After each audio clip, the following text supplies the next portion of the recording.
Hello, everybody. Your webcams are just fine. Don't worry. Your streams are fine. This is episode number 10 of the final split. Joining us this week is Feasel, and he's brought his Oh, webcams to pass around, so that's why we're all brought a enough for little everybody. distorted. Spike's looks especially Hmm. bright this week. I like that. Spike, how are you doing this week? I'm tired. I will think twice before agreeing to 5 10-hour blind races with Pi in a week. But Yeah, yeah, that's doing good. Been full fun. time job there. Sister one, how are you doing I there? Very am very blue. I am blue, but I You're actually am not. I'm not blue. I'm good. you're good. I'm well That's rested. Unlike Spike, There you go. Ugh, I feel Ooh, good. there's a Feeling good. little bit of trash yeah, talk there. there it is. Yeah, I was about to say 12 seconds into the episode, he's already insulting me.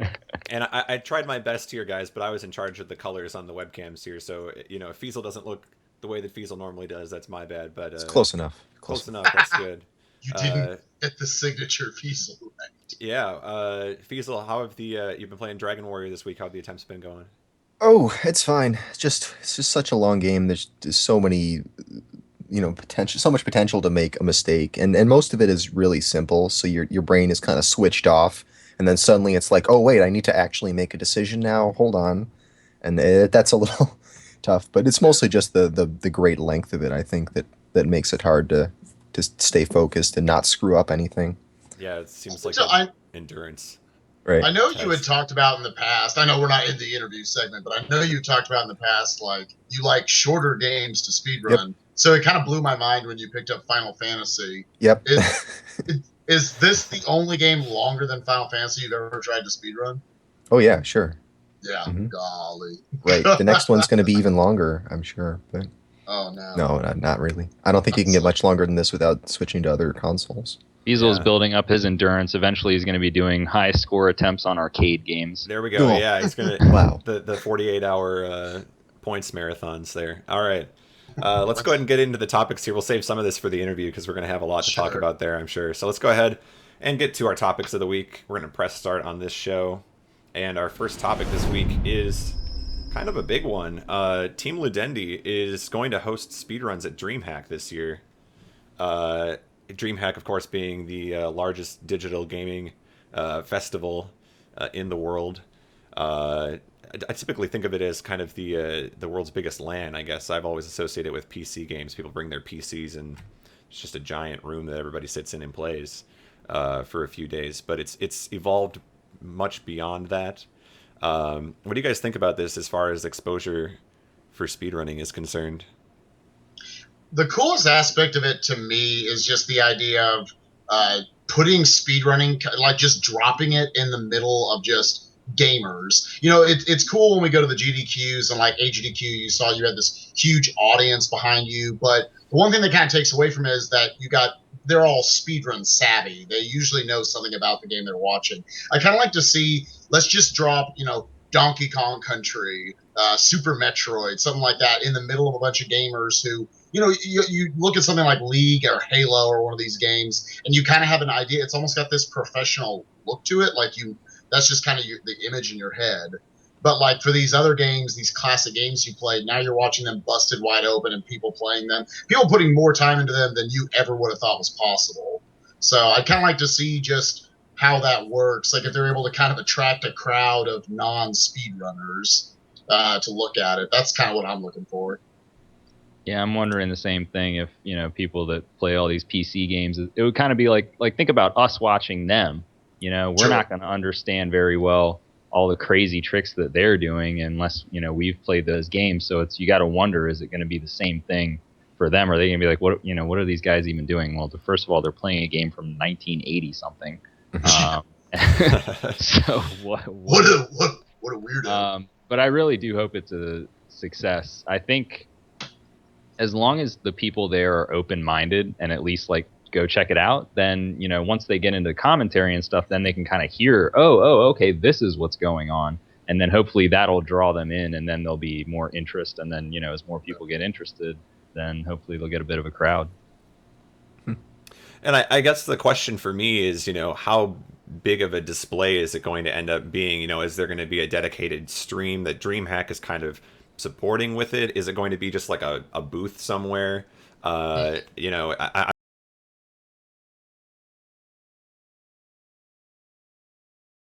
In elevating this to the level that it potentially could be showcased on. If it's just going to be at the event, you have to be there in person to see the speedruns. I don't know. I don't know if they're going to. I'm assuming since it's Team Ludendi, there's going to be a stream. Right. But I'd like to be able to know, okay, is DreamHack going to really be pushing this? Is it going to be like Ludendi on the side, kind of like RSM where they kind of run it themselves? They get their area there at RSM to do the live speedruns, but for the most part, they're kind of left to their own devices to run the stream. I'm curious to see like just what kind of support they'll get from DreamHack. Yeah, and no matter what, I want to give just a real big shout outs to, I guess, the proactiveness of Team Ludendi. That again, no knock on SDA or anything, but it is cool that they're wanting to try. Let's get the second stream up at ESA. Let's go to these bigger gaming events. And see how we can expand and maybe find a bigger audience or stuff like that. So yeah, big shout outs to Team Ludendi for that. Yeah. Another thing that's very different about speedrunning is the reset factor. I mean, anyone who's watching a speedrun for the first time is like, what, this guy's going to reset again over nothing? So I think it sort of depends on how speedrunning is displayed. I mean, maybe something that's more like a race or something that's, meant to be marathon run kind of thing, as opposed to what a speedrunner actually spends most of their time doing. Yeah, right. Yeah, I guess the details maybe aren't there yet, but I'm assuming it's going to be some sort of, I don't know if it's going to be a one-day marathon like they did at RSM, or if it's going to be, over the course of multiple days, if they're just going to plan out a schedule.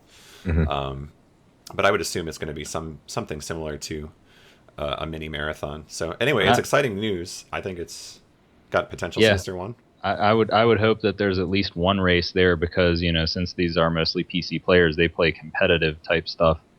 So I think they could kind of relate better if they see a race. They're like, okay, these guys are both going against each other instead of just somebody playing against the computer, as it were. Yeah, they don't play against the computer. That would be dumb. They're playing against right. them. It gives it kind of a story too.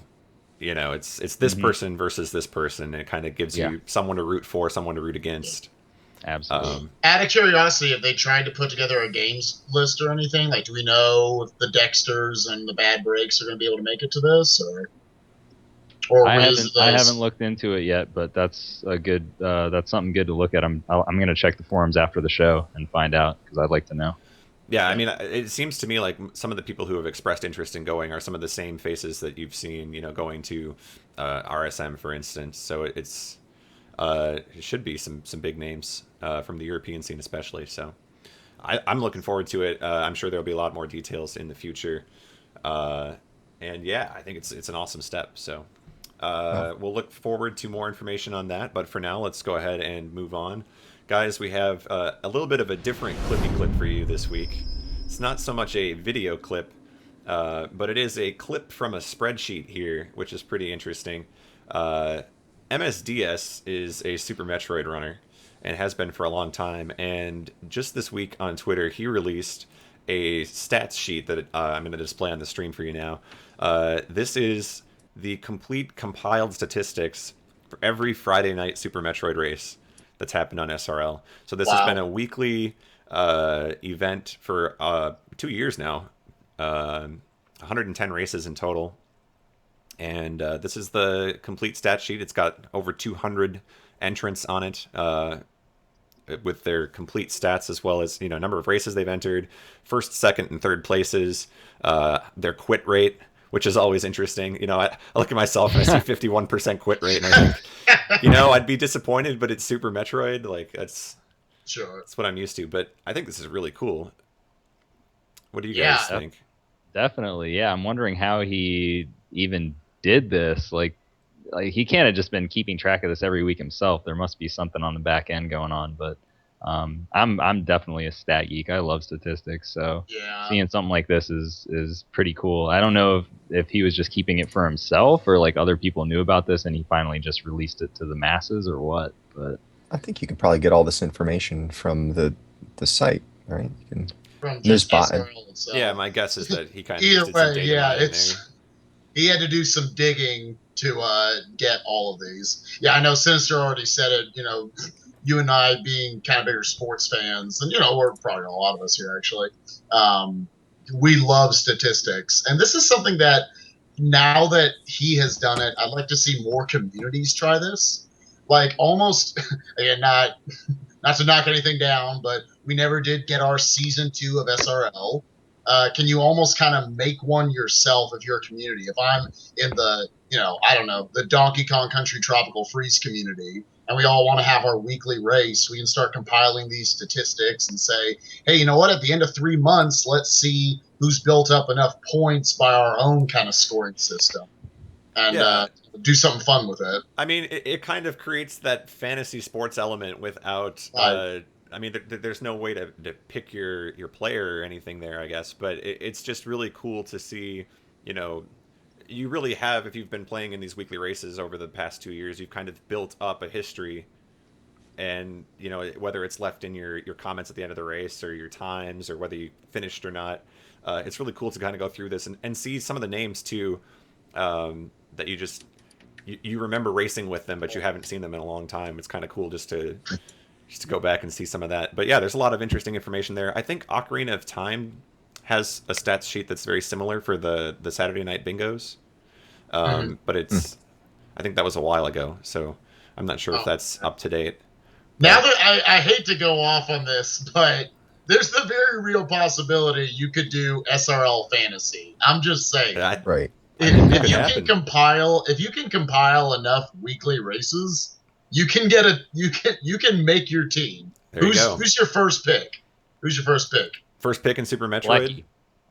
Oh wait. I thought SRL. you were Okay. Just I you mean- got to figure out how you construct it. Yeah, sure. Super Metroid, yeah, you can have your own. But just like if you had a row of say like 12 races, basically if SRL seasons would keep happening, you'd have your like 12 different games that you have their weekly races, and then you try to pick kind of like you do. All right, Oh, I who's like my that. quarterback? I'm going to take. Yeah. I'm gonna. All right. Okay, do I want to take Zost here? Or do I let him go because I want to get this, Cosmo over here or something? And then, I'll wait to pick up Ivan in the third round. Now, I think you guys, with the mystery tournament, you guys did something similar to that, didn't you? You drafted, or maybe you weren't a part of it. I don't remember, but I think the mystery tournament had drafting going on of the players that were in it. Wow.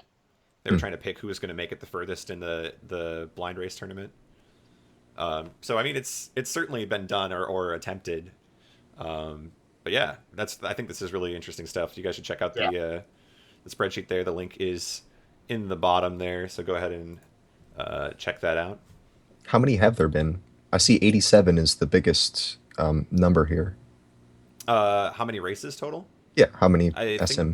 think it's 110. 100. So over 2 years Yeah. of weekly races in Super Metroid. That's crazy. Yeah, really cool stuff. I had to say my quit rate was 60%. I checked it. Sick. The quit rate is it's one of those statistics where you look at it and you're not impressed, but then you realize, oh, it's Super Metroid. I feel a little better, Fantoon is strong, and so is Ridley if you're bad. Yeah. All right, let's go ahead and let's move on and let's ask some questions of Feasel here now that we have the opportunity. So, All right. Yeah, let's do that. Sinister One. Sick. All right. I know you have a question you want to ask. Feasel, I do. I have so many questions for Feasel, but All right, good. We'll start I out got with my this. controller. All right. So when I think of Zost, I think of Super Metroid. When All I right. think of Crystal, Link to the Past. When I think of Feasel, I think of 35 different games. Wow. Okay. So my first question really is I want to know about kind of the diversity and how you've managed to avoid kind of just sticking on one game or becoming associated with one game, and how you've kind of maneuvered around so much, not only to different games but on different consoles as well. Ooh, well, I mean, I wish it was like some skill that I had worked hard to practice, but it's more the opposite. It's just, I guess it's just I like beginning things more than finishing them. It's always fun to just start new projects. And so that's how I end up, moving on to something else. Is like something will just sort of stick in my head and I'll say, man, that'd be interesting to speedrun this game. And then I sit down to sort of poke into it and then 12 hours later, I've been up all night, planning something, and now I got to run the game. So that's basically how it is. And I don't know, I never could see myself as being the person who specializes in one game and then sticks with it for years because, I just have such a diverse interest in in these games that it would sort of be hard to do. Gotta Definitely have the one variety, right? Yeah, and unfortunately, it's kind of getting to the point where if you really want to have a world record in something, you do have to stick with it because you do something for a while and then eventually, if you don't keep practicing it every day, other people will catch up with you on it. If you have other games that you decide you want to play, then that's more time that's being pulled away from working on this one game. So I think it eventually is going to lead me to having no records, but it's just the way I like to do things. No records, but more fun, probably. Right, more fun Right. and more games, more variety. More variety. So speaking of that, do you know off the top of your head, or can you actually think about how many different consoles have you played a game for, like, just Just in a speedrun. marathon, or maybe done a run for SDA or something like that? Obviously NES, that's what everybody Only, thinks of. yeah, first. NES. I mean, and I've done a Super Nintendo game, Super Mario World, That. and then I did Limbo on the 360. Okay. I also speedrun Castle Crashers for a while, also Xbox. All right. That's about it. Oh, I did a About run Tomb for Raider. Tomb Raider. You're right. That's PC. Yeah. Tomb Raider's PC. PC. Didn't you have a stint with Doom 64 at one point? I did. That's right. I've got Okay, I've got you an weren't making N64 that and up. 3 Okay. games. We were talking before the show, and Spike didn't believe me. Said that Right, doesn't sound no. right. What are you talking about? Oh, okay. Well, Oh, that's a fun game. I should get back to that one. But yeah, So that's more than I thought. That's got to be some kind of record. Seriously, that has to. I mean, that's kind of, just from what we said right there is 5 consoles, and you may even be forgetting another one. Who I knows? probably am. And the thing is too, I mean, these games that you're running, they don't conform to one common theme. It's not all platformers. It's not all Right. role playing games. It's we got first person shooters in there. We've got action platformers. Do you have a favorite genre? One that you think you tend to play more than others? I mean, I probably play platformers more than others. I'm not sure if that would make it my favorite genre. I don't know. It may just be that playing a lot of NES games, most of them are platformers, so that's how it works out. Um, yeah, I mean, I've always enjoyed platformers, but I enjoy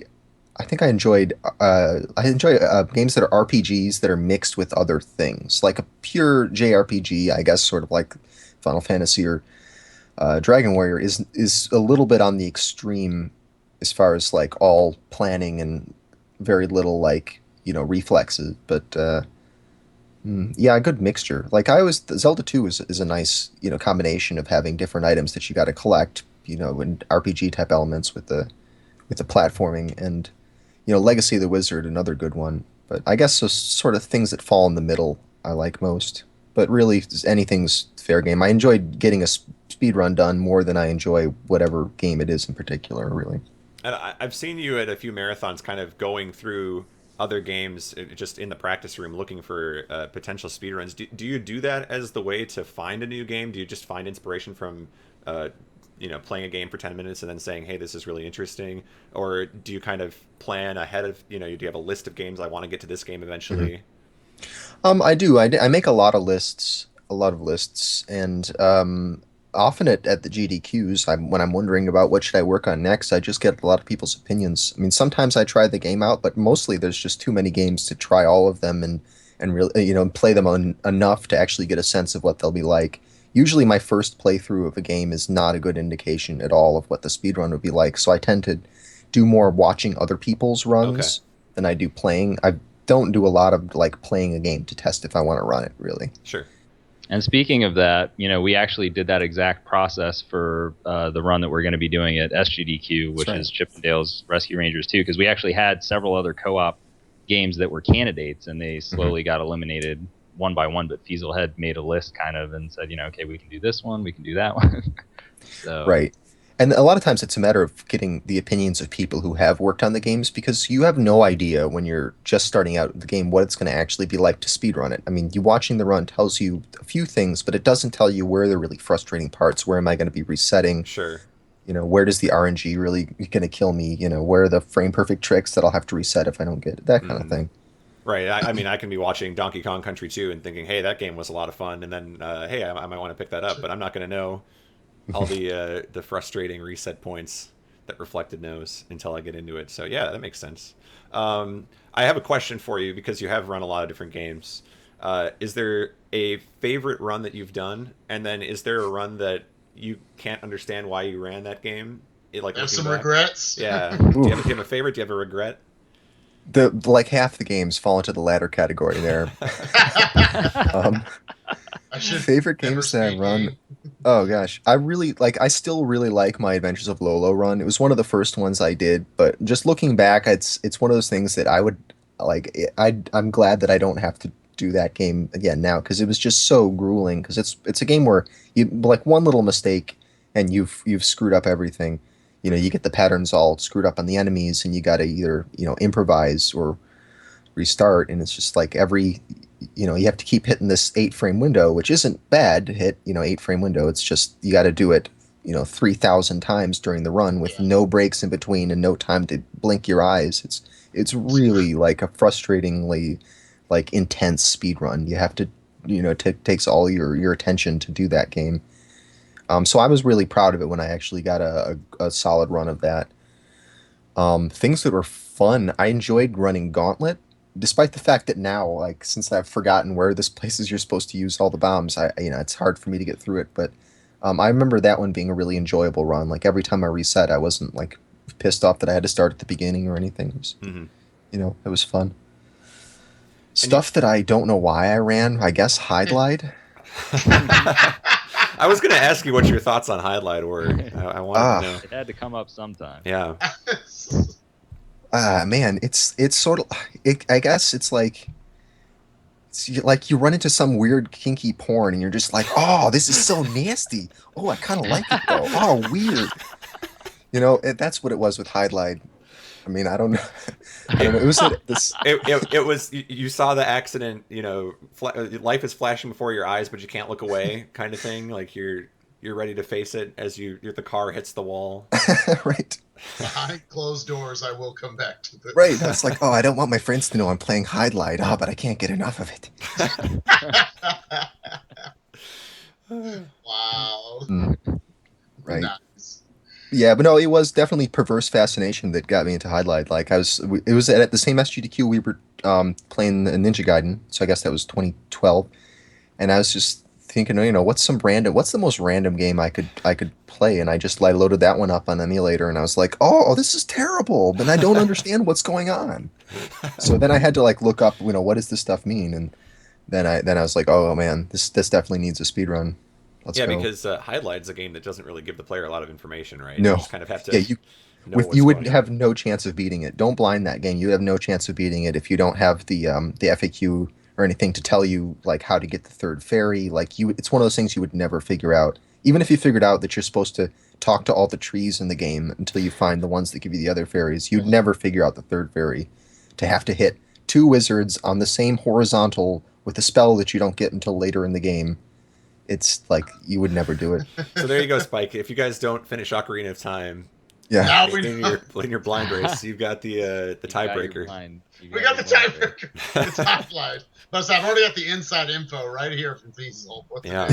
I'm sure I'll remember what he just said. So So as far as GDQs go, Feasel, how many GDQs have you missed? Yeah, that's a bit. No, yeah. I haven't- 0. yeah, the only SDA sponsored marathon I haven't participated in was JRDQ. So That not was not a GDQ. live marathon. So every single live marathon you have actually attended, do you know if there's anybody else on that list other than yourself? Rom Scout, I think. Rom I Scout? feel like Rom Scout's been to all of them, yeah.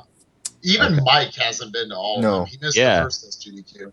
Yep. So that's a pretty short list. That's cool. How does it feel to kind of to be part of that. Just you and Rom being the only two that have gone to every single one.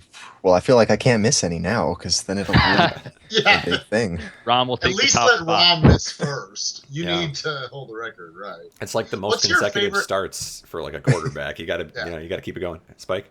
No, I was just gonna ask, what's your, I think we all have our different reasons why we like to go to the GDQs. What's your favorite aspect of going to them? Is it getting to do runs? Is it meeting new people in the back room? Getting to find new games? What is it?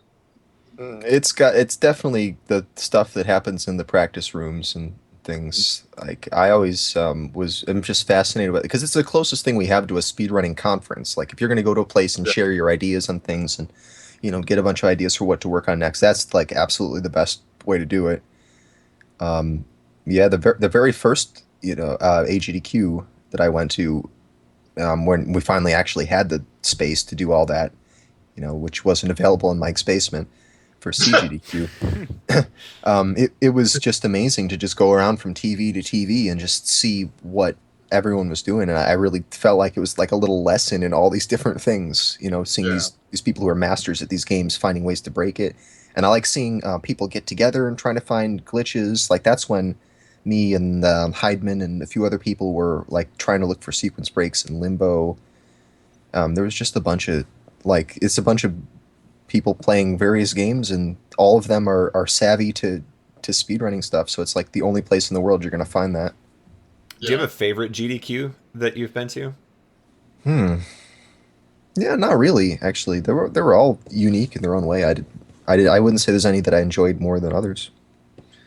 I get pretty stressed out with doing my games, so I guess I like the GDQ more the earlier I finish my games and have more time to do stuff. So getting the early time slot's always Mhm. good. yeah. All right. Well, we have a lot more to talk about, actually. So I think, with that being said, we'll stop the interview here because we are going to it's going to be a perpetual interview. There's a lot of things we want to talk about here, All and right. I think you'll have some good input on. So let's go ahead and move into our real talk section, which is going to tackle some more topics that we've kind of maybe touched a little bit already. The first thing I want to get to, Sinister One and Feasel, both of you are going to be doing a co-op race here coming up with Chippendale 2.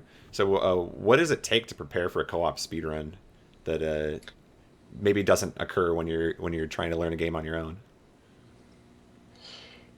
It's really hard to plan, really, because you can't really play the game by yourself. Even slowed down an emulator, it's difficult to get. I mean, I could get through Rescue Rangers 1 with 2 controllers at a really slow speed, but that doesn't give me much indication of what it would be like, with a partner, with 2 people controlling their own character.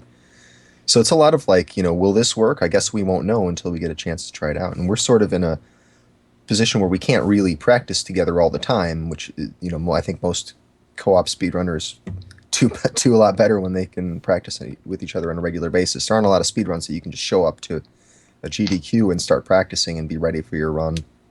So we had to be kind of creative.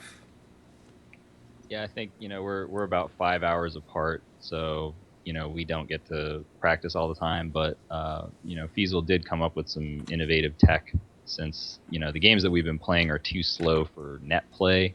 We can't really deal with lag and all that stuff in a Chippendales game. It's just too fast. Mm-hmm.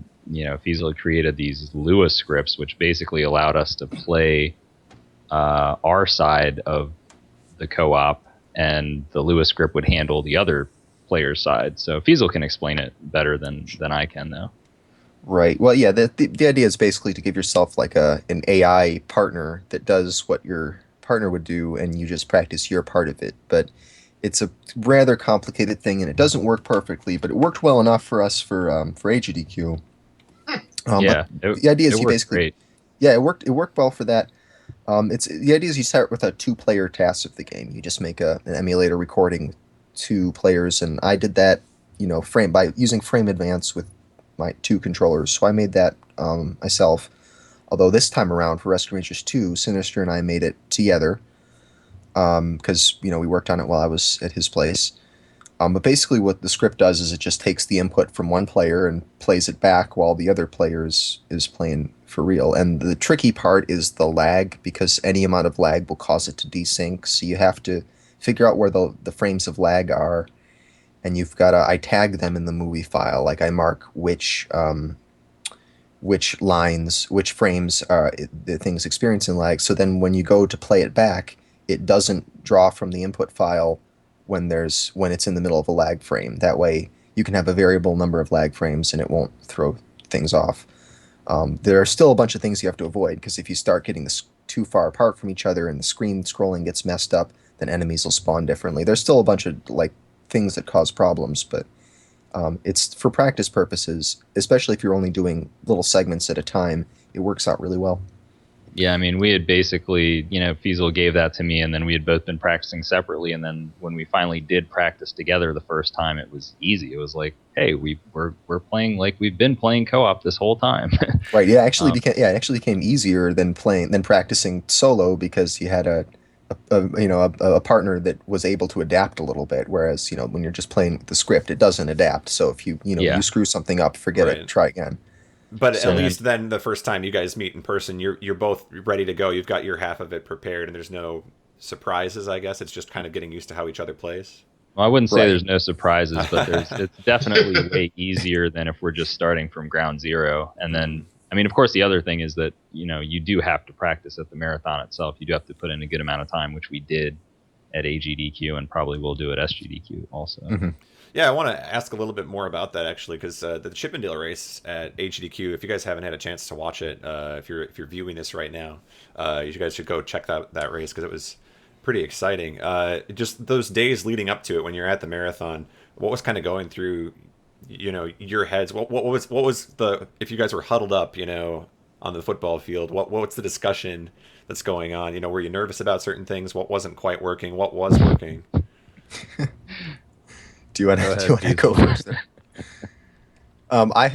There are certain moves in that I was just, even though I was getting them just fine, I was like, this is the thing I'm going to screw up when we're live. This one right here, I'm not going to get it. And he'd be like, oh man, you're getting it every time. Don't worry. I'd be like, no, that's it. This is the last time I'm getting it right. Yeah, there was that one damage boost that Feasel was worried that he was gonna die, but he did. He hit it every time, man, and he hit it in the marathon run like a champ. So it always felt like the last time though. I remember one of the mornings. Oh, sorry, go ahead. no. I was just gonna say, because you said what were you thinking in the days leading up to it. Yeah. To be perfectly honest, we were pretty big underdogs, and I think what we were discussing just privately between us was, how can we make this a race so that we don't get totally blown out. That was really the goal, and thankfully, Blecky and Cypher did help us out with learning some of the newer strats so that it could be close. That was the idea, Mm-hmm. So that was interesting, because we did change a lot once we got there, which I don't see us doing quite so much with Rescue Rangers 2, because we don't have anyone in particular whose strats we're trying to match time wise. Sure. So we got there and we were like, oh man, we were watching Blecky and Cypher, and we're like, well, we have to use some of this stuff. We have to change our route, and so we did make some changes. And so I guess most of our time leading up to it was just figuring out how to incorporate those changes. Right. And then routing, which ones to choose also, because we didn't do every single change. I think there was like one or two that we had to leave out because it was just too hard and we didn't have time.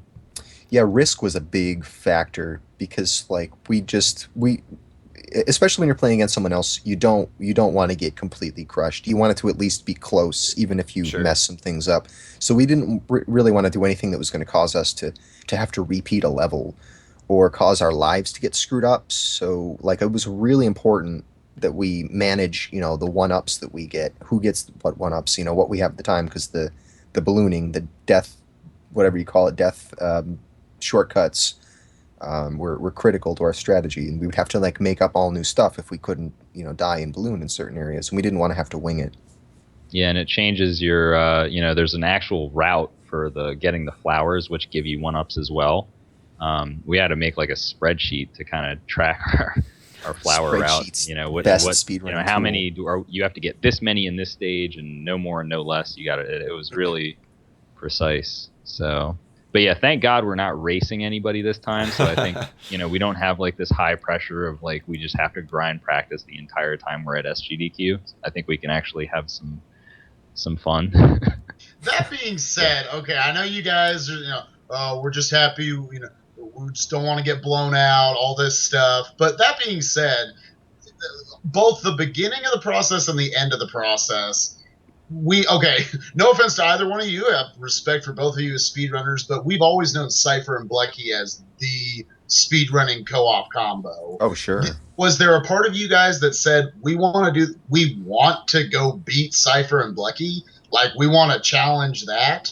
Or, was it a game you just wanted to do anyways and it just happened to be a race? And then second, how did it feel at the end when you guys did defeat Cypher and Blecky? Because that was like, I don't know, a huge upset to a lot of people, you gotta admit. Oh, man. Like, of course, we definitely wanted to beat them. I gotta say, I honestly didn't think that we were going to, just seeing how consistent they were. Like, at first we were thinking, oh, they're doing these risky strats, but, for a marathon, that's not what you want to do, because you mess one of these things up and you're guaranteed a loss. And, but we saw it in the practice just how consistent they were. And then at that point, I was like, all right, forget about, we're not going to try to beat them. I'm just going to try to do a good run and not, sure, embarrass us. Right. But I think maybe if I'd had the attitude that was like, oh, we got to crush these guys, then I would have been a lot more worried about, oh, where are they relative to us? Oh, looks like they're this many seconds ahead. Do we have any chance of making this up? Yeah, I was going to kind of go off of that, actually, and ask, did you guys, during the race, were you paying any attention to how they were doing, or were you focused, keeping your eyes on your screen? I was keeping my eyes on my screen. Yeah. I don't think Feasel ever looked over, but I had to at one point when they did the crazy thing on the third boss. Yeah. Like, I literally had planned ahead of time, I am not going to look at their screen no matter what. Like, I was committed to just focusing 100%. But then, like, Cypher yelled out, like, all right, this is the hardest boss in the game. And I was like, what is he talking about? Yeah, they called like, everybody was going, everybody was getting nuts. And then I just, I had to look over there and see what in the world is going on. So right. That was the only time that I looked over. But I think Feasel was so disciplined, he still didn't look over. No, I didn't. I glanced over after it was sort of over. I glanced over a little bit and I saw like bits of screen junk on the screen. And I was like, oh, that's something. Don't think about it. Keep playing. Right. Don't think about it. Just keep going. Like, that doesn't make sense. We can watch the replay later. Yeah. I just want to say one more thing to Spike, because you had asked about were we thinking about we got to beat these guys or anything like that. I never had it in my mind in thinking about the race in terms of winning and losing, believe it or not, which is strange because I'm a pretty competitive person. But I guess it was because we were such underdogs. I just never really thought about it. I was just kind of like, yeah, let's just put on a good show. Mm-hmm. And the other thing is, you got to keep in mind that when we first discussed this run, it was back at SGDQ 2013. Cypher was retired at that time. That was one of the main reasons that we even talked about doing it, because we knew that Cypher is not playing right now, so we're not going to have to compete against anybody. And then lo and behold, it ends up happening. But it created a really interesting race. And did you guys PB in that race? Do you remember? Was that a PB? No, but we were 7 seconds off. Oh wow! Yeah, I remember that you were sub 10 in the race, right? Yes, sub 10 which minutes. was a big deal for us. Right. We had a really good run during our practice, so I think that beating that run in the race we weren't expecting to. Mm-hmm. So cool. Good enough for the win. That's all that matters. Yeah, there you go. All right, let's go ahead and move on from that, but keeping in mind that we'll see some more co-op out of you guys in the future. Let's move on and talk about the NES, since, as Sinister mentioned earlier in the show, Feasel, you've kind of become associated with the NES. Great. I guess we want to find out from everybody here, what do you think the best NES game is for speedrunning and why? Oh, what's the best NES game for speedrunning? That's such a tough question. I've always said that that Bionic Commando is one of the most tech-heavy NES games. For a game with just like 2 face buttons, you can't. I mean, it's hard to get Super Metroid level of tech, but Bionic Commando has got to be one of the better ones for that. But as far as what makes something a good game for speedrunning, that really depends on what you mean. Like, a good game for speedrunning could be one that doesn't have RNG in it. Sure. Or it could be one where all the difficult tricks are at the beginning of the run. Or maybe it's something about length. These are all factors that matter to me. Like, despite the fact I've been playing really long games lately, I do think there's an ideal length for a speed run. Everyone's got their own, favorite, but for NES games, I like games in the 10 to 20 minute range, usually maybe closer to 20 minutes, I suppose, but too short, and it's just like, now you're going to be resetting over losing a few frames going into this door, Mm-hmm. and too long, and it's like, oh man, now I've reset and I've already spent an hour and a half on this run. So there's definitely a sweet spot in terms of length. But man, yeah, so definitely I like Bionic Commando for games I'd recommend. Are there Alright. any NES games that you haven't run yet that you do think are really good for running, and that you're like, oh wow, that would be a super cool game to run? Sure. I mean, if I could figure out where all my lists are, I've got dozens of games that I think would be Any like great to run. popular ones? Like, would you ever think about like a Mega Man game, perhaps, or something like that? Maybe. Mega Man seems like it's pretty done. Like, a lot of people do Mega Man. I don't really feel like the Mega Man scene needs me to play any of those games. I guess I would tend to focus on more on games that have a lot of like meaning or nostalgia for me personally, or just games that I think are little oddities on the NES that people haven't seen and should see. So we can call Indiana Jones one of those games, but I don't know that I would recommend that to anyone else to play. But I mean, I think trying to find something that's outside of what people would be able to find just by browsing Twitch is what I'm going for most of the time. Sure, Do you think? it kind of I mean, surprises the viewer. Sure, and I also like to pick a game where I think like that I could actually make a difference in not just in terms of like getting a better time than other people, but I mean like something that looks like you could develop tech for it that doesn't currently exist. And so playing a game that's already been massively studied is not as appealing to me as a game where I could actually, do some research and find some interesting things. Because routing games is always the most interesting part for me. So I definitely think, and I think a lot of people feel this way, that it's appealing to find a game where you're going to be the one coming up with the tech and the route, at Hmm. least the initial version of it. So that's something that obscure NES games have going for them. Okay. Let's go around to get some other thoughts too. Spike, do you have a favorite NES speedrun? Like Feasel alluded to, there are lots of different ways you can define what the best is. A couple of games that I could note. You can say almost any of the games that Cypher has put a lot of time into. I think Rockman 2 or Mega Man 2 in the States is a Gimmick. great speed game, and probably a lot of the classic Mega Man games are great for speed gaming. The reason why I bring that one up is because I feel that it's so exciting for the viewer, especially moving into the later levels, especially a level like Wily 4, where basically your entire time hinges on you hitting these like very precise zips, very precise crash shots on or crash bombs on the final boss or on the final boss of Wily 4, so you can save it for later on. There's so many. You obviously a lot of people have a lot of nostalgia for the game, so that helps a lot. I think Gimmick, 10-minute speed game with tons and tons of movement tech. I actually went back and watched it just before the show started, just to kind of remember as I was trying to think of what to say for this. Yeah. The chat Um, agrees with you too on that one. By the way, Yeah, they're Gimmick for sure. they're very oh, heavily really? behind Yeah. Gimmick.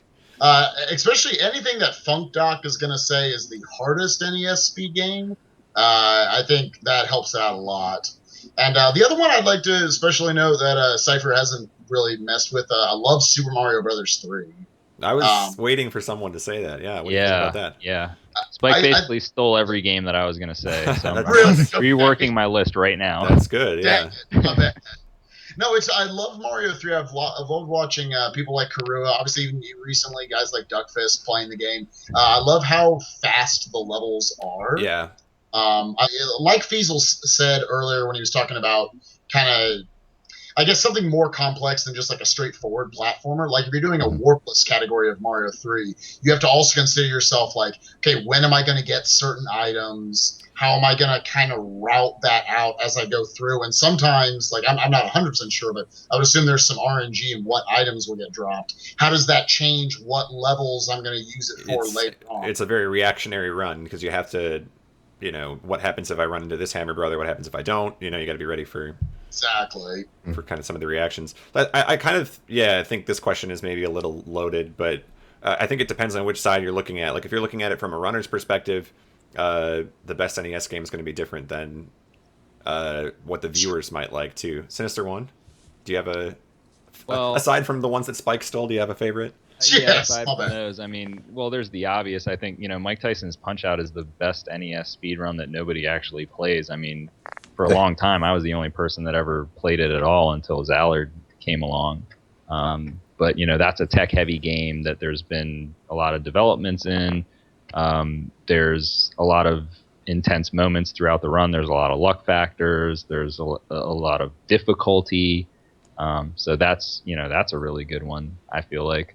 I think Castlevania 3 is another really good one. A lot of people play the Japanese version of that, and there's some nice variety there because you do have the different characters. So, that's always nice. A game that has, multiple categories, if you will, always gives a little more appeal because it's like it has more replay value. Mm-hmm. So I would say that's definitely another one. But yeah, I'd go with those. And there's obviously too many to name, but I'll stop there. All right. Yeah. There's a whole library of games to argue over there, but I think we kind of get the idea here. It depends on what you're looking for as far as I think from a viewer's perspective. Viewers love those low percentage plays. Like Rockman 2, like Spike mentioned. It's a game where as a runner you probably hate the amount of resetting you have to do, but as a viewer you're like, okay, he got that trick, he got that one, he got that, he's got them all. He's starting to hit them. You get really excited. I don't know that this counts. It's not actually like an official NES game, but I think Streamers is an example of a game. Oh yeah. Where this was built for speedrunning because it's it's all execution. There's no randomness to it. You can reset instantly, get right back into another run.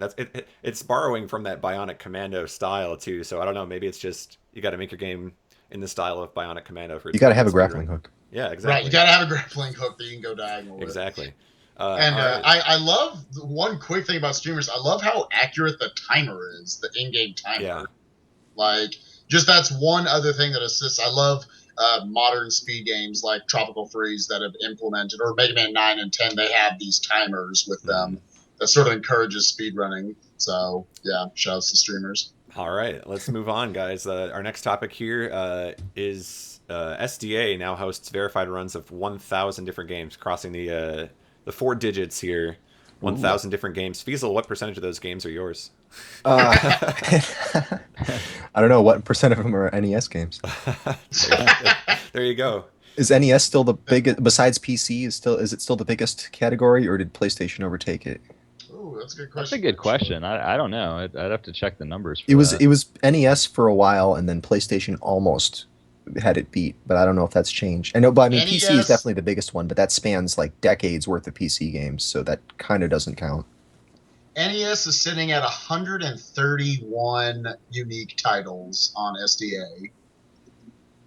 Yeah, Wow. PC's at 205, so yeah, that's second place. And PlayStation?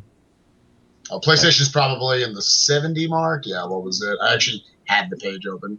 PlayStation sitting at 72. PlayStation 2 actually at 98. Oh, PlayStation 2 is more. Wow. Yeah. That's interesting. I guess the question here, I'm wondering, do you guys see, do you have a number in sight as far as, we're going to eventually reach this point? Is it increasing steadily? Is it like what are your thoughts on just the amount of verified runs here?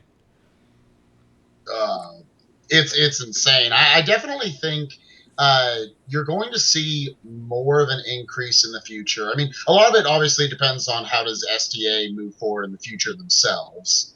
But I think you're getting more and more people interested in running newer games that come out. Mm-hmm. We're seeing, so we talked about this in the past, how Super Mario 3D World comes out last year, and instantly they have a speedrunning community. Yeah, day one. Link Between Worlds, day one, there's a speedrunning community. So going forward, again, bringing up this stuff like what Team Ludendi's doing, dropping it in front of a bunch of other skilled gamers, maybe get them interested in it, and maybe you see more of that in the future. So you see, within a month of a game's release, you got a run up on SDA. Again, a lot of that's going to take, what's SDA going to do moving forward. But I definitely think that number, there's a lot more than 1,000 video games that have been released in history. Yeah. It just takes one person to say, you know what? No one's done Hide Lied. Let's do Hide Lied. Right.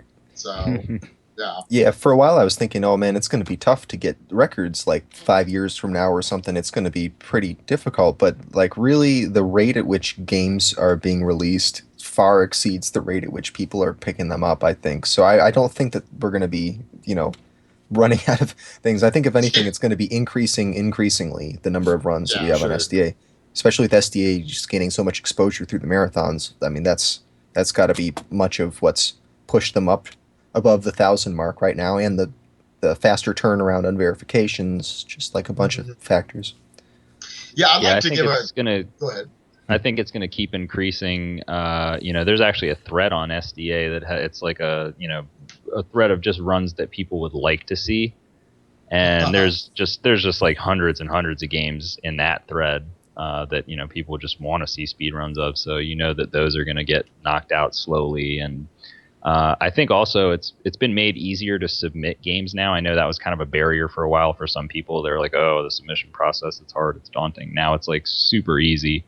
So I don't think we're going to get to that point where it starts to really slow down until probably a couple thousand more games. But I do think eventually that time will come, because it seems like the larger percentage of the newer games that are released are not as speedrun friendly as they were back in the older console days. I guess a question I have for you guys is, do you feel like there's more pressure to have a more solid run now with newer games that are released before you would go and submit? I mean, is this the kind of thing where, if I've been playing for a week and I've got a really, in my mind, solid run, but the game hasn't been explored for more than 7 days, do I, go ahead and submit that?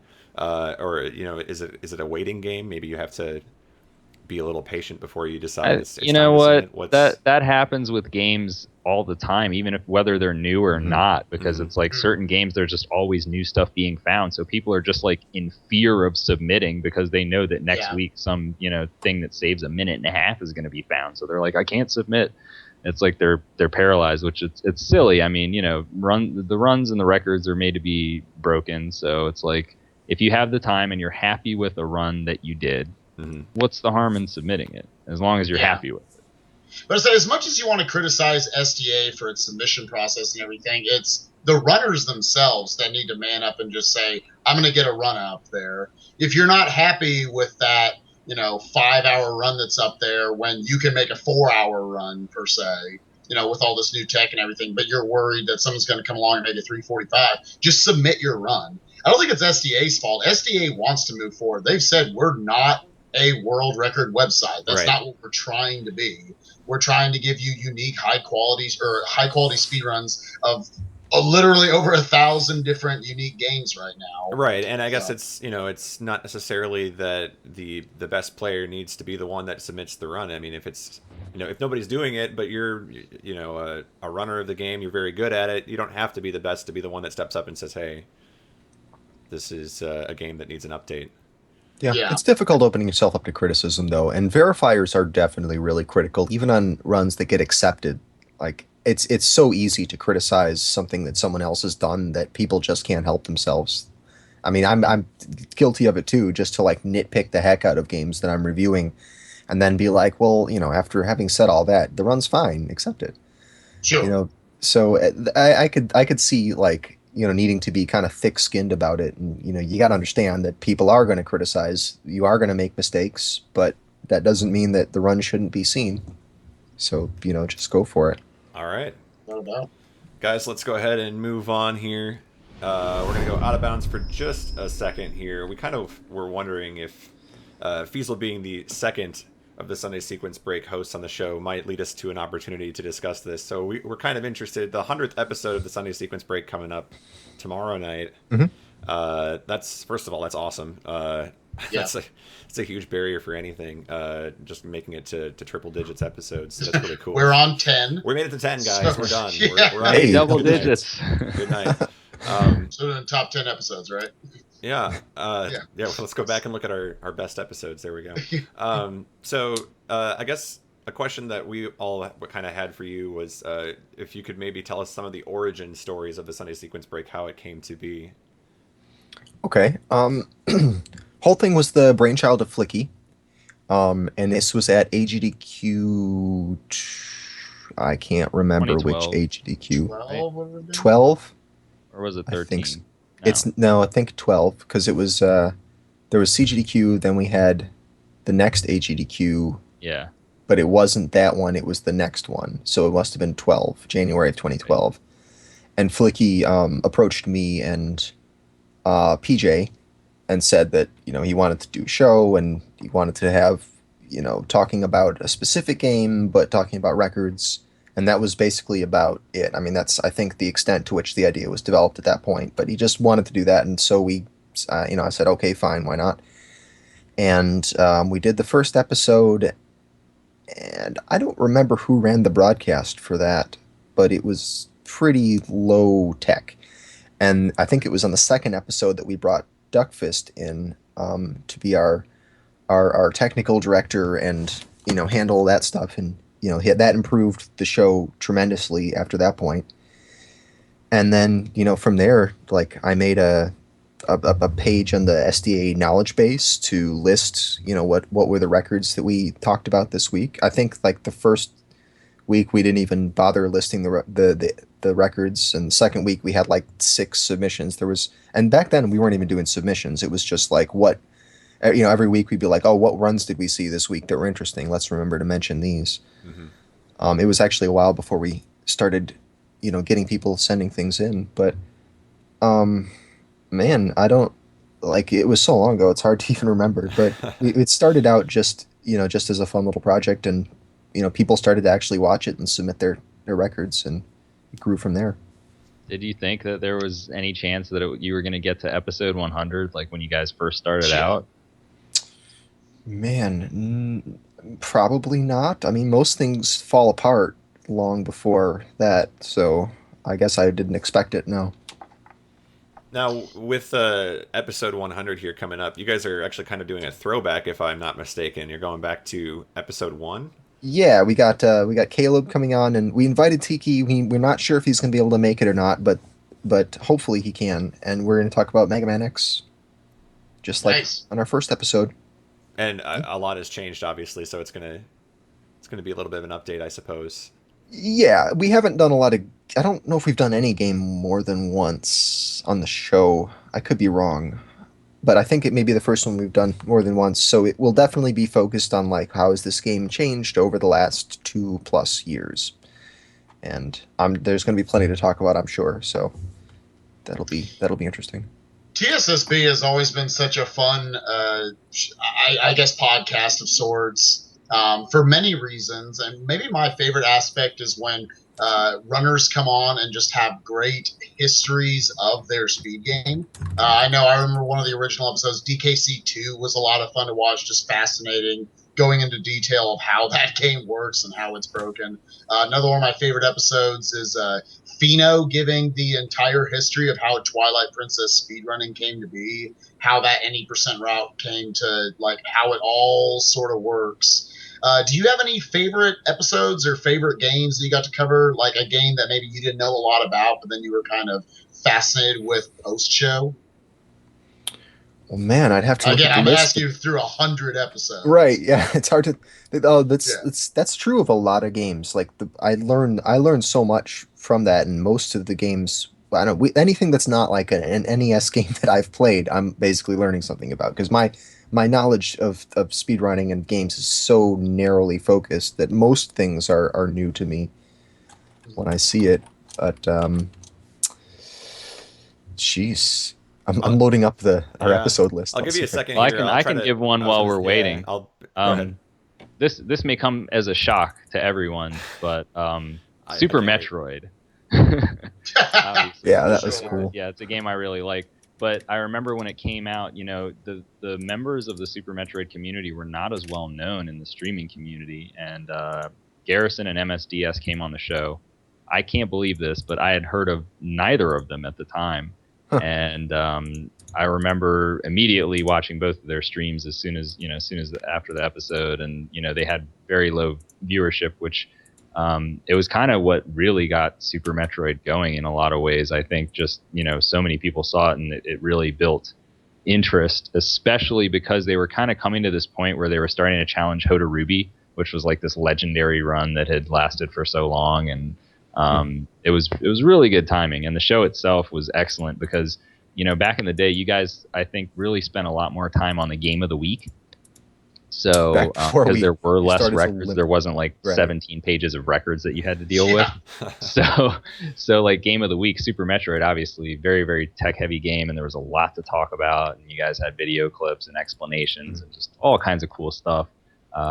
So yeah, I think that was definitely a favorite episode of mine. I gotta say though, I think people picking it up was maybe not necessarily the result of watching TSSB. I think it's the causalities maybe the other way around. I think we sort of picked that game because it was trending as opposed to other. I mean, I don't want to take credit for starting a rush on Super Metroid because I think it was really the opposite. But I'm gonna go with the Final Fantasy VII episode. That was my favorite. Good episode. Good episode. Right. If you guys haven't watched that one, you're not going to understand what's going on, but that's okay. But you will start to understand why so many things are bleeped in our chat. Yeah, that is true. Yeah. Right. So looking through here, Yoshi's Island is one that pops out at me as one that we had Z-Wing, Trihex, and Carl Sagan, and that was one that I learned a lot. Show up? He's listed on there, but I think that I think that was one where he got cancel? like. I think he just wasn't home and didn't get home until right at the end of it. But it was, But, Carl Sagan is, he could do a whole series of episodes on Yoshi's Island. Yeah, you could do the History Channel documentary. Right. He's got that ability to describe everything. So, okay, well, let's save that. If we can bring that back at the end of the show for some final questions. I'm sure the chat has some questions related to it as well. But we are running a little bit behind. Oh yeah, Portal. There's another one. I'll say Portal. Oh, okay. Yeah, we'll get back to it. I'm sure there's going to be a question or two. We're going to move on and talk about this week's record of interest and record setter. And one of you mentioned it earlier in the show by no random coincidence, I believe. This is Ohan's Castlevania 3 run as Sypha in 28 minutes. The thing about this run that I want to mention right away is that it's actually probably not going to last very much longer because Kiss My Afro Card's been running this and had runs that are several seconds ahead of this. Yeah, and he was actually streaming earlier today, and I didn't get a chance to see if he beat it or not, so I really hope this is still accurate. But I know he was like, he has a 28:05. Oh, has he beaten it? Oh, dang it. There you go. We knew it was going to happen. Like, we knew last night we were prepping the show, and someone said he's like 15 seconds ahead. Dang it. This is the first time on the final split we've aired sniped and a beaten record. There you go. Well, that's there how you it go. works. That's speedrunning. That's how it it's goes. funny because Golden and I were both around when he was streaming last night, very late. It was like 3 a.m. or something like that, and we were like, "Oh crap, is he going to get the record?" And then we have to change the video and everything. Wait, okay, we're getting. And he lost He lost a run where he was ahead by like 16 seconds or something like that, and he lost the run. He's like, actually, "Okay, we're safe." It was Ohan that beat his run. It wasn't K-Mac. So it was Ohan. improved Okay. his run. This is still. At least you got the same guy. Yeah, So right. Ohan, we got the right okay, that's close enough then. We did pretty good. So imagine got this the right run. runner. Imagine this run, but like 4 seconds faster. That's all. Yeah, just like frames everywhere. You still get the same idea at least. Right. We've certainly never showed an outdated highlight video on TSSB for a run that just got beat before the show. I think these classic Castlevania runs, though, they're so tight. Just the execution on them. I mean, the platforming might appear basic, but it's down to frames on stages where it's really all about the execution of the whole stage. The boss fight, obviously, in a lot of cases, can determine whether a stage goes well or not. But it's just interesting to me, just the level of tightness on each stage, I guess you could say. And just a quick shout outs to Ohan. Sorry, go ahead. Yeah, the other interesting thing too, Ohan, not traditionally someone that you would affiliate with Castlevania. At least in my mind, I always think of him as a Mega Man runner, but he's got some interesting games that you wouldn't think of him immediately for running. I think he has a Fire Emblem run listed on his page. Yep. Castlevania, certainly one that he's not known for, but Got yeah. the Ninja Gaiden runs 1 and 2. Ninja Gaiden 1 and 2, that's right. He had some really good times in those games as well. Yeah, very strong. Well, it'll be interesting to see how this game develops over the next couple of days, because I know, I guess, as we found out for the first time here, Ohan's already improved this run, and K-Mac's been competing with it. So K-Mac's been on pace to beat even the new run, so you got to see what happens. Now, a while ago, there was some back and forth. I don't know if it was Castlevania 3, but there was some back and forth. Maybe it was it 3 with Funk Doc? What one was Funk Doc playing? Oh, Funk Doc hasn't played 3 in a really long time. It's probably with 4 you might be thinking. Maybe I'm thinking of 4, yeah. But there tends 4's to be... definitely been seeing a lot of competition lately with Joe DeMillo. I actually don't know. TMR, Hagane, there's somebody else in the mix too. Yeah, there's definitely a lot of people playing that game right now, and some other good people are picking it up as well. I know DBX is picking it up. So. And like you were saying, Golden, the games don't seem like they would be great speed games just because the movement seems relatively simple. But actually with damage boosting and stuff like that, the game is surprisingly crazy fun to watch. It's a really cool speed game. I really like the music in Castlevania 3 as well. So it's always good when your speed game has good music. But yeah, that's Ohan's outdated record. If you want to check out the outdated run, the link is at the bottom of the stream there. But head on over to his stream anyway and check out his latest run. He's all right. Yeah, let's go ahead and move on here, guys. It's time for Glitch Please. And this week we received a written submission that I would like to share with you guys. This is from a guy named Fruchter. And Fruchter sends us this Glitch Please. Hi there. I was trying to run Rayman Physics with a buddy on Skype. When this happened, I killed the boss, but the game just doesn't continue. I was already about 10 minutes ahead of my PIB, so it was extra frustrating. I knew that this could happen with Mr. Stone, another boss in the game, but I didn't expect Mama to glitch out as well. Smiley face.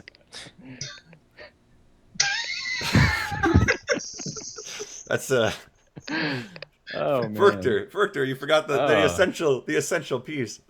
Too good. We've got the email, but we lack the video. So yeah. He doesn't send a video. He's just like, here, this is what happened. I love that it was so interesting to him that he had to share it regardless of whether there was a clip or not. There's no video, but here's what went down. So. Shout outs to Victor, one of my stream viewers. I love you. Don't worry. Next time, let's get a video in there. Might make it a little easier. Just use your imagination. He described it so well. Yeah, You right. can't I'm picture saying. it. In my head, I knew what he was talking about. Absolutely. I went on that journey. I figured out. I was gonna say Spike of anybody here. He knows what he's talking about. Like, I hope I know what he's talking. Actually, I don't know what he's talking about, even though I played the game. But all right, Spike, your webcam's also glitch pleasing right now. That's exciting.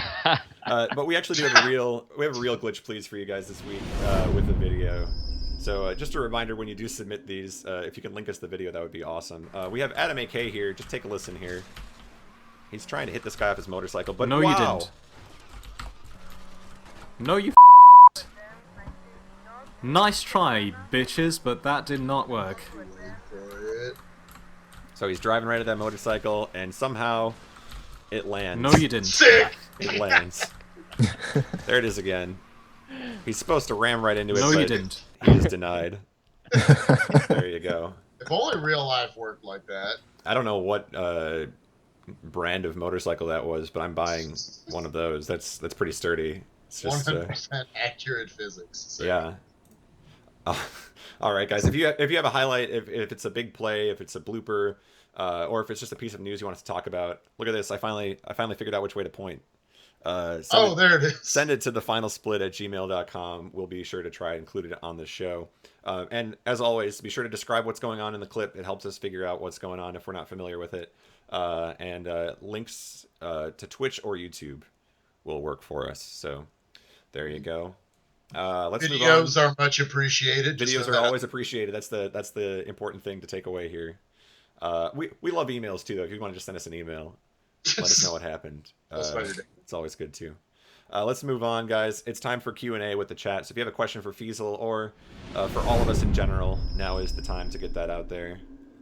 All right, I got one for Feasel while we're waiting for people to type their questions in We're chat. always so good about This this. is actually from last night when Cypher and Gary were talking. They wanted to know, Feasel, what happened to SGL? Whatever happened to it? Well, SGL, basically, it's a very very labor intensive show to do. And so I guess I got to the point where it really wasn't something that I could keep doing every week until I had either a better framework in place to allow other people to help me. Because it's like when you have a really big task, sometimes it's more work to hand off those tasks to other people and like teach them how to do all that than it is to do it yourself. But like it's sort of, it became a lot for me to do that and TSSB at the same time. And we were sort of getting to the point where we didn't want to have the same people coming back over and over again. And so we had sort of exhausted the pool of people who were, available on a Thursday night and, were interested in speedrunning something and were up for just, whatever game we might give them. So it takes a certain, set of people for that. And, the people in the blind racing community were a tremendous resource, but eventually we pretty much gotten through them all, and we sort of decided that we didn't really want to keep re-inviting back the same people over and over again if we didn't have something that we were all like working towards. And I think it just got put on hiatus because we wanted to decide we wanted to end the season and do a tournament and cap it off, and we just weren't really at that point. And it hasn't gotten started back up again, but there is work underway on it now. I've started working on the website, and I've got a volunteer who's also going to help with the website, and that's really the main thing, is just getting the framework in place so that when we actually do start it again, and SGL will start again, but so once we do start it again, it can be more of a community run effort and have responsibilities distributed around it. Should make it a lot easier to do episodes of it every week. Cool. Yeah, Okay. A lot of the big problem with it is that I also couldn't do the broadcast myself just because my computer's not good enough to be, capturing 4 streams and restreaming them. So always having to rely on someone else to do the broadcast for me ended up being just a scheduling headache. So that was a problem. But next time around, it's going to be run much more smoothly. Okay. Tajime wants to know, what is the newest game, Feasel, in terms of release date that you finished? Ugh, that I finished? Yeah. Back in '91. Yeah, right. Oh, I'm trying to think. I mean, it's got to be one. It's got to be one of the Xbox games that I've played. Did you ever play the newest Bionic Commando? By newest, like 08 or whatever? I did, but I didn't finish it. Oh, okay. The one, the Rearmed. You mean? I haven't played I the think so. 2009. Although that looks like a really cool game. That I didn't complete it. So Castle Crashers or Limbo or Trials HD or something like that would be among the newer ones. I've played a lot of newer games. Like I was just playing through Wind Waker the other day. Got about 30% of the way through, and then I'm like, I'll finish this some other day, and I haven't gotten back to it. So probably that'll never get finished. I do try. Just new learn the games. speed route. Yeah, there you go. That's easy. Just start right 4 with or that. 5 hours, you're done. Mm-hmm. I was going to say, you've got the endurance for the Wind Waker runs now because you're doing runs of longer length. So Yeah, I don't know. Longer length, but much simpler. I've got some other questions here. Somebody wanted to know, I just saw it and then it passed by. Okay, so the question is, what's the story behind the webcam filters? I don't know. It just started out that way, really. Like I started out with when I first started streaming with webcam, like a year and a half ago. It's a little over a year ago, I think. This just because of the lighting in the room that I'm in, it looked kind of like weird, and so I just started messing with it to try to get it to, look a little. It ended up being much easier to make it look worse than better. So I said, well, let's just go that way with it, and here I am. I think it's But safe to say that was a good decision. I think it's Yeah. a staple of the stream. thanks. I like it, and I like the fact that it's more than just just the webcam. There's something actually interesting, and it changes from stream to stream. I'll tweak the settings, and I like the fact that the game itself changes it. I go into different parts, and just the different colors on the screen will react differently with the camera filters, and it just creates something out There's of always nothing. somebody in your chat who's been watching for 30 minutes and then they finally realize that there's actually a person on the side. Sure, yeah. If I don't move much, if I'm being like really relatively inert during the game, like people will be like, "Holy crap! I didn't even notice there was a guy there." That does happen. All right. Popper. We have probably the most important question of the night here from Tack Burglar. What is your favorite flavor of milkshake? I'm a traditionalist. I'm a chocolate milkshake guy. I like all milkshakes, strawberry milkshakes, banana milkshakes, whatever. But chocolate is my go-to. There you go. We've had several people asking if they can buy you a milkshake at SGDQ as well. I've been bought milkshakes a couple times and by people at GDQs, and I love it because milkshakes are delicious. There you go. The biggest perk of being a speedrun celebrity. You get the Right. free milkshakes. There you Get go. the free milkshakes. All right. I think we have one more question here. Let's see. The question is, let's see. I saw it, and then the chat is scrolling so fast. Okay. What are your thoughts on the SGDQ run previews? So, the SDA streams that have been kind of giving sneak peeks at the SGDQ. Yeah, I saw that. I episodes. think that's a good idea. And doing it on the marathon channel was that you're talking about the one that was on the marathon Yep. channel. Yep. It's a good idea because it definitely hypes people up for it, lets them know it's coming. Because not everyone is used to the fact that this thing happens twice a year regularly. I mean, I think people who are just catching it for the first time might not quite grasp the fact that this is something that's going to keep going on. So I think it definitely keeps people interested. Spike Sinister One. Any quick thoughts on that?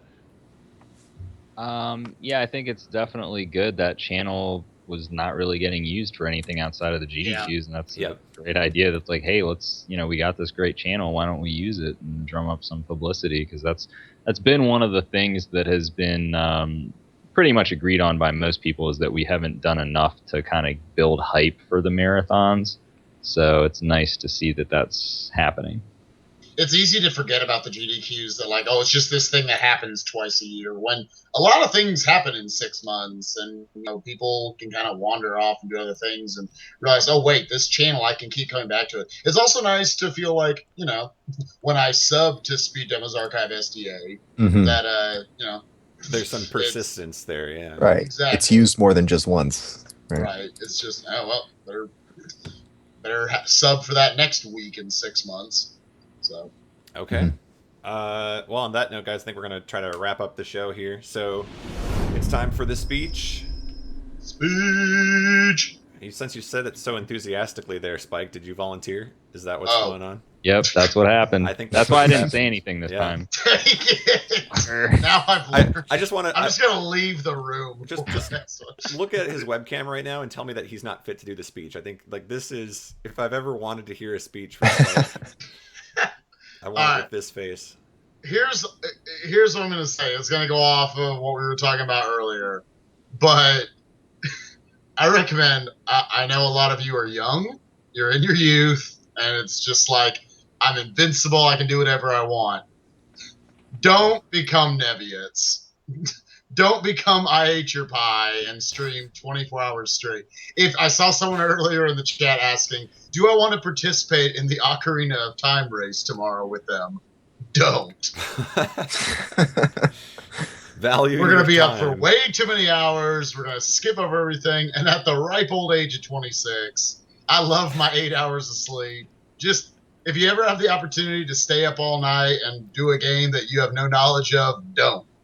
There you So, go. Okay. There's my speech for the week. Value your sleep schedule, I guess, is what Yes. you're trying to impart. All right. Without a doubt. There you go. All right, that was certainly not the speech I was expecting, but that's the one we got. So, all right, guys, be sure to follow us on all these different wonderful social media things here on the sidebar. Next week is a mystery guest. How about that? How does that sound? Ooh. Like it. Yeah, so Could you be guys, any. you'll have to come back next week at 8 p.m. Eastern to find out who it's going to be. Good luck to, or I guess, and congratulations to Feasel and the rest of the TSSB crew with episode number 100 tomorrow. Gonna Thank be you. exciting.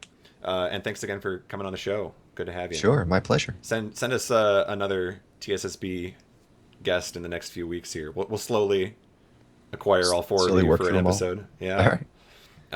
All right, guys, that's it for the show. Spike, since you want any last quick things you want to say? Oh, We did yeah, have a what I should have said during that speech, I just want to say tomorrow's Mother's Day. Make sure all of you go say you love your moms and thank them for, for whatever reason, allowing you to stream on the internet if you happen to be in our boats. So, yeah, I love you, Mom. There you go.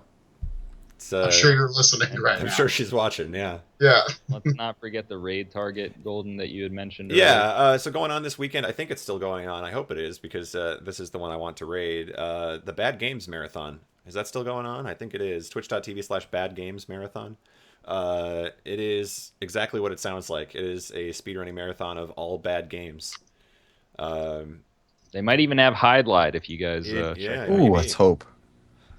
So head on over there. It's Twitch. I believe it's twitch.tv/Bad Games Marathon. Yeah, I'm checking right now. All right, Spike's gonna make sure he'll post it in chat if it's working. Dude, it is. It is awesome. So head on over there, and why don't you give him the highlight raid? Give him the highlight raid. That way they'll know for sure that they're When's in the right highlight? place. When's highlight? There you go. Awesome. All right, guys. So we'll see you next week. Same time, same place. Until then, just remember that your run's not over until you hit the final split. We'll see you. Have a good one.